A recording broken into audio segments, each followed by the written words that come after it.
بلکہ غریب نواز کے ہاتھوں پر جناتوں نے، دیو لوگوں نے کلمہ بھی پڑھا ہے۔ ہاں میرے خواجہ کی شان یہ ہے، دیو تک نے کلمہ پڑھا ہے۔ غریب ایک ہندوستان میں انا ساگر کے کنارے جنات کھڑا رہتا تھا، قد آدم سے اس کا قد بہت اونچا تھا، اور وہ کھڑا رہتا تھا، لوگوں سے بات کرتا تھا۔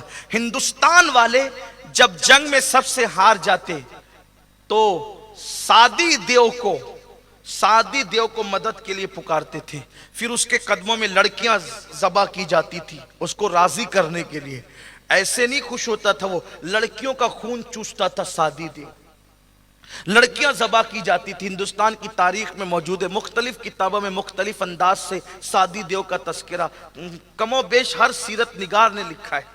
تو لڑکیاں ذبح کر کے اس کو خون پلایا جاتا تھا، اور جب وہ چلتا تھا تو اس کی دھمک پورے اجمیر میں محسوس ہوتی تھی۔ جب سب طرف سے لوگ تھک ہار جاتے تو سادی دیو کو مدد کے لیے پکارتے۔ اونچا قد، انسان کی نگاہیں اس کے سر کا اندازہ نہیں کر سکتی تھی، اور جب وہ چلتا تھا اور دھمک اس کی آتی تھی تو بڑے بڑے لوگ لرز جاتے تھے۔ جب ہر طرف سے لوگ غریب نواز سے ہار گئے، سانپ پھینکے کوئی اثر نہیں ہوا، چونٹیاں پھینکی، جادو کے زور سے پتھر پھینکے کوئی سب ناکام، پانی بند کیا ناکام، ستایا ناکام، مارنے کے لیے لوگوں کو تیار کیا ناکام۔ غریب نواز کی محفل سجتی تھی تو بادشاہ آدھی سلطنت کی لالچ دے کے لوگوں کو کہتا تھا جاؤ اس درویش کو قتل کر دو۔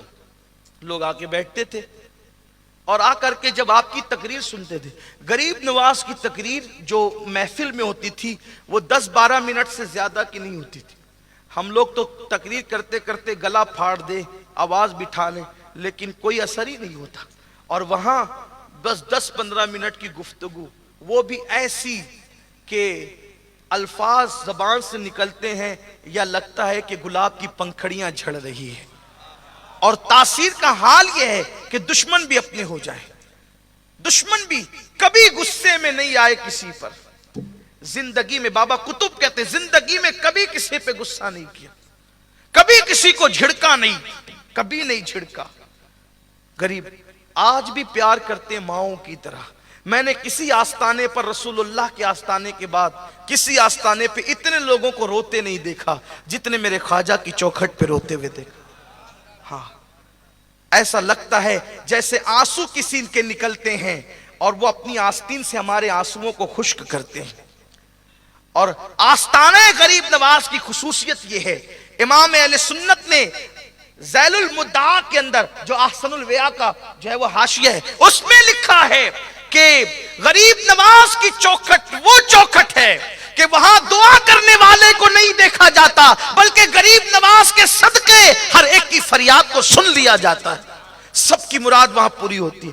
غریب نواز کی چوکھٹ وہ کوئی ایسا ہی نہیں ہے جس نے یہ کہا کہ مجھے نہ ملا ہو۔ خواجہ ہند وہ دربار ہے اعلیٰ تیرا، کبھی محروم نہیں مانگنے والا تیرا۔ کبھی کوئی محروم، بس عقیدت سے کوئی جائے، عقیدت شرط ہے۔ کچھ لوگ تماشا دیکھنے جاتے ہیں، کون کیا کر رہا ہوگا، ارے کون کیا کر رہا ہوگا چھوڑ، تجھے کیا کرنا ہے وہ دیکھ۔ ہاں لوگ وہاں دیکھنے جاتے ہیں کیا ہو رہا ہے، ارے دوسروں کو کیوں دیکھتے ہو، تم دیکھو۔ جو وہاں جاتے ہیں ولی بن کر آتے ہیں۔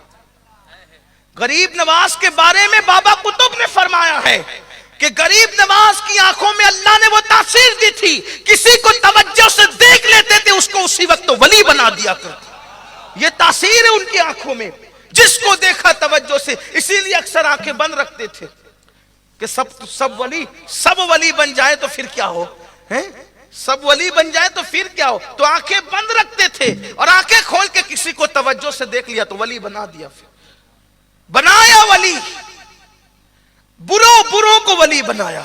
یہ غریب نواز کی آنکھیں ہیں، کیا تاثیر ہوگی ان نگاہوں کے اندر، کیا اثر ہوگا ان نگاہوں کے اندر، جسے دیکھا ولی بنایا۔ تو سرکار غریب نواز رضی اللہ تعالیٰ کو بہت ستایا، بہت ستایا، بہت ستایا۔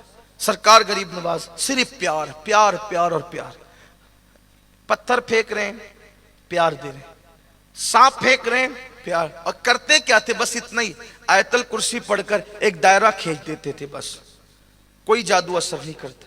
مطلب مسلمانوں کے پاس آیت الکرسی اتنی پاورفل چیز ہے کہ اگر کوئی آیت الکرسی پڑھے تو بڑے سے بڑا جادو جے پال کا بھی جادو اثر نہ کرے. آج ہندوستان میں جتنے جادوگر ہیں وہ جے پال سے بڑے نہیں ہیں.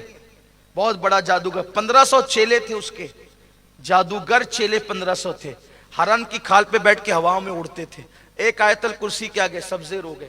اب آپ کہیں گے آیت الکرسی تو ہم بھی پڑھتے ہیں لیکن کوئی اثر نہیں ہوتا.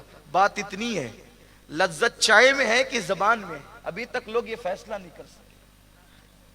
لذت کبھی سوچا چائے میں, اگر چائے میں لذت ہوتی تو انگلی ڈبونے پر لذت کیوں نہیں ملتی؟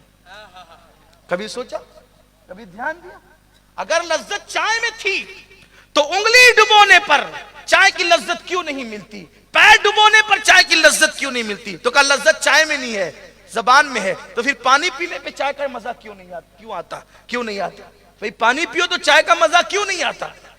شربت پینے پہ چائے کا مزہ کیوں نہیں آتا؟ اور پتا چلا نہ مکمل لذت زبان میں ہے نہ مکمل لذت چائے میں ہے. جب چائے اور زبان دونوں ملتے ہیں تب مزہ آتا ہے. تو اب قرآن تو بالکل پاورفل ہے لیکن اس کے لیے معین الدین کی زبان بھی چاہیے. وہ زبان کون سی جو غیبت نہ کرتی ہو؟ وہ زبان کون سی جو گالی نہ دیتی ہو؟ وہ آپ کہیں گے چائے میں لذت ہے تو ٹائیفائڈ والوں کو چائے کڑوی کیوں لگتی ہے؟ جب لذت چائے میں, ٹائیفائڈ والوں کو چائے میٹھی چائے کڑوی کیوں لگتی ہے؟ پتا چلا زبان خراب ہے تو چائے بھی کڑوی لگتی ہے.